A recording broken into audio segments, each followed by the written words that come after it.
Way back 2009 when I started to buy pigeons, at first I only had fancy pigeons.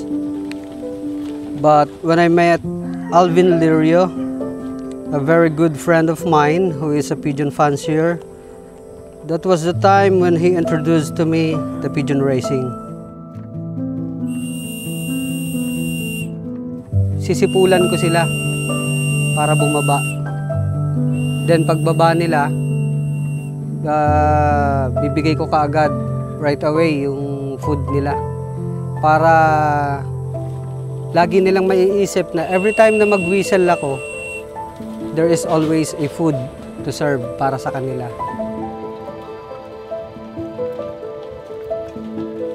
Wala nakakasigurado na makakauwi ang ibon mo na ikinakarera kahit anak pa yan ng parehong champion. Kaya kapag nawala ang ibon, malungkot din. Minsan may mga ibon kami umuwi, may bali ang bagwis, bali ang paa.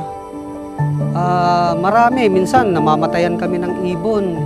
Yun yung mga challenges natin sa pag-iibon.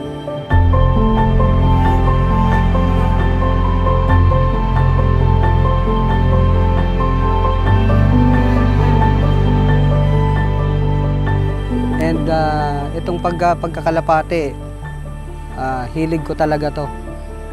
Sabi nga, may kasabihan sa pagkakalapati na pag naumpisahan mo, mahirap ng tigilan.